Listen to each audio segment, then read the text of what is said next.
Pak Dede lagi, Pak Ferry, Bu Rasti sudah.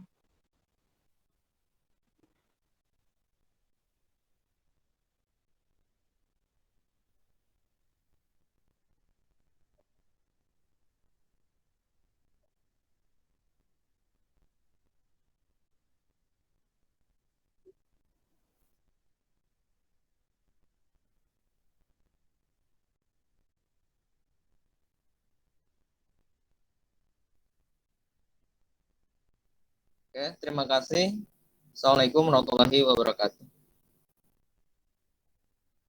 Terima kasih atas kesempatannya. Saya akan mencoba menyampaikan materi yaitu alur tujuan pembelajaran, di mana kita di kurikulum yang baru ini tentunya ini sangat luar biasa sekali bagi kita semua. Alur tujuan pembelajaran di sini ya ada beberapa prinsip dan prosedur untuk tercapainya suatu pembelajaran. Yang pertama adalah prinsip penyusunan alur tujuan pembelajaran. Yang kedua, prosedur penyusunan alur tujuan pembelajaran. Mana prinsip tersebut ada 7 prinsip penyusunan alur tujuan pembelajaran. Yang pertama, sederhana atau informatif. Ya. Yang kedua, esensial dan kontekstual. Yang ketiga, berkesinambungan. Yang keempat, pengoptimalan 3 aspek kompetensi. Yang kelima, merdeka belajar. Yang keenam, operasional dan aplikatif. Yang selanjutnya adalah adaptif dan fleksibel.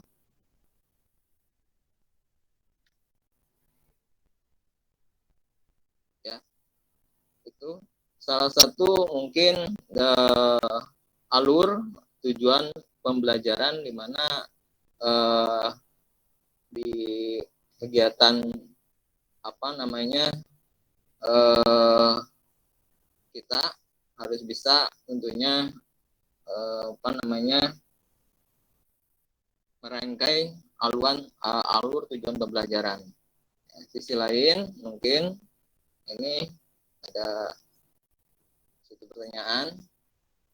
Jadi apa sajakah prinsip dalam penyusunan alur tujuan pembelajaran? Tentunya Bapak Ibu semua mungkin ada yang sudah tahu Bapak Ibu tentang apa sajakah prinsip dalam penyusunan alur tujuan pembelajaran. Ada yang tahu Bapak Ibu?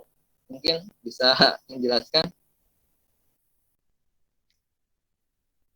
Nah, oke, kita lanjut saja. Nah, di sini pertanyaan tadi mungkin akan dijawab. Hal yang perlu diingat ya dalam alur tujuan pembelajaran adalah perumusan dan penyusunan alur dan tujuan. Pembelajaran berfungsi mengarahkan guru dalam merencanakan, mengimplementasi, dan mengevaluasi pembelajaran secara keseluruhan sehingga capaian pembelajaran diperoleh secara sistematis, konsisten, terarah, dan terukur. Yang kedua adalah penggunaan kata kerja operasional. Ya. Dalam tujuan alur pembelajaran itu harus mencantumkan kata-kata kerja operasional. Ya, atau rumusan tujuan pembelajaran memfasilitasi guru dalam mengidentifikasi indikator ataupun kegiatan aktivitas pembelajaran yang tentunya sangat terkait dengan pemilihan materi ajar dan jenis evaluasi pembelajaran baik formatif maupun sumatif. Jadi materi pembelajarannya disesuaikan dengan kondisi sekolah atau satuan pendidikan di tempat masing-masing.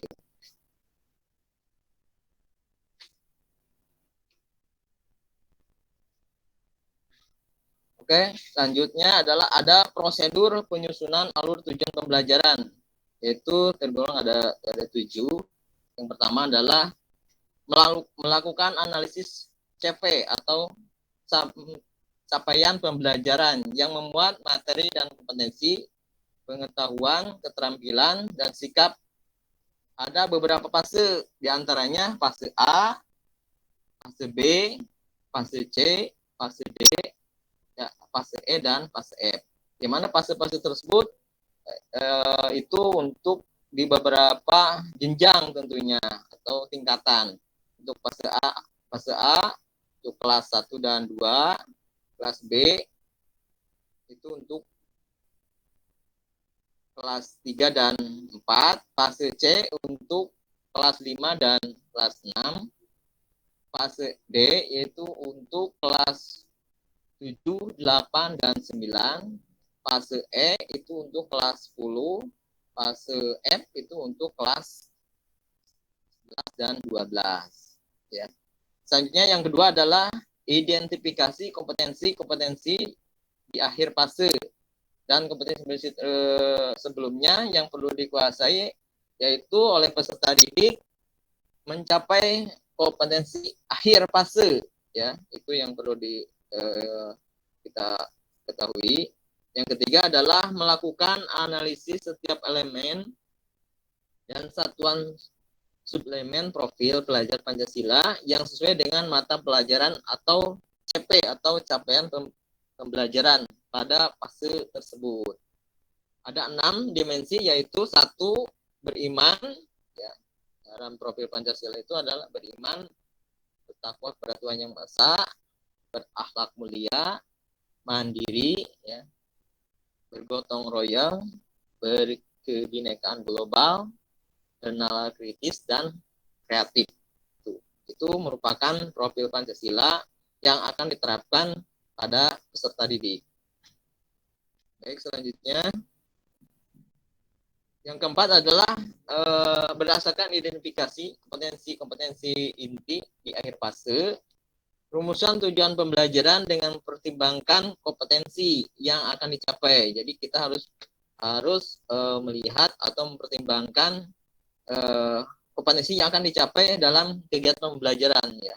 Pemahaman bermakna yang akan dipahami dan variasi keterampilan berpikir atau mindset yang perlu dikuasai oleh siswa untuk tercapainya tujuan pembelajaran itu sendiri, ya.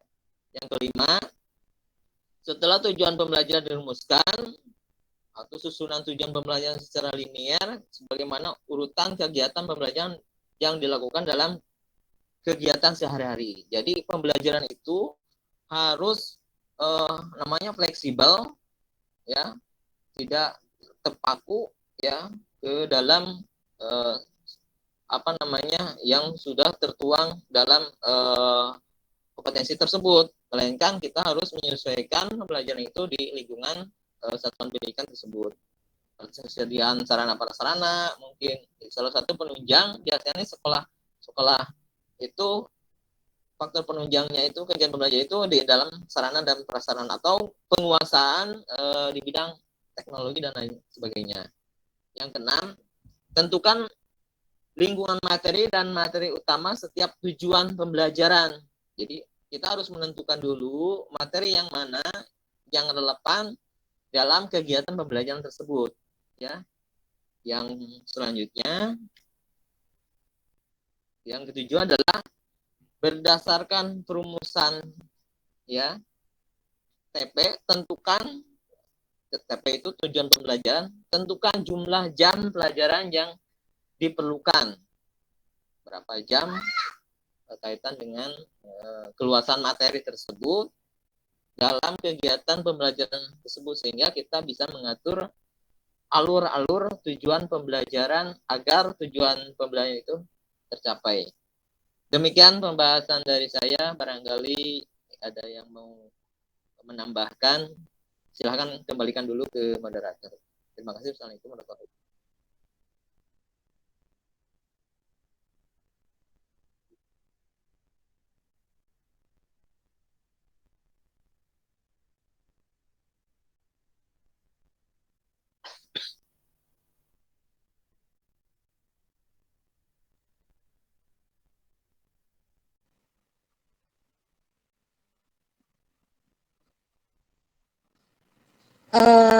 Terima kasih atas waktu yang diberikan kepada saya, Bapak Ibu. Pak Dede, saya mau menanggapi tentang ATP ini. Eh, ya, karena masih baru, biasanya kita belum pernah mendengar. Ya, jadi ATP ini guru yang merancang sendiri ya, Pak. Ya, Ya, jadi ini kan lanjutan dari CP kemarin, ya capaian ya, pembelajaran kemarin. Berarti kita yang merancang ATP ini nanti ya Pak. Tugas kita sebagai seorang guru. Tidak ada acuannya dari pusat juga seperti CP kemarin. Ya, seperti itu ya, ya Pak. ya, ya.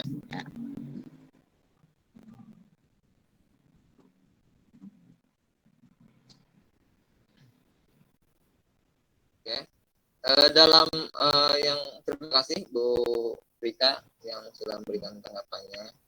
Sini kita harus apa namanya dalam kegiatan pembelajaran itu tentunya harus tahu alur tujuan pembelajaran ya yang saya sebutkan tadi diantaranya ada 7 ya dalam penyusunan alur tujuan pembelajaran tergantung materi itu sendiri yang dikaitkan dengan kegiatan pembelajaran tentunya yang termasuk ke dalam profil Pancasila itu ya dimana intinya kegiatan tersebut diharapkan pembelajaran yang inovatif menyenangkan dalam kegiatan pembelajaran tersebut mungkin kita nantinya ya atau dalam kegiatannya itu tidak terfokus di ruangan saja tapi pembelajaran itu bisa dilakukan di luar ruangan seperti itu. Oke. Oh ya Pak. Terima kasih Pak atas penjelasannya.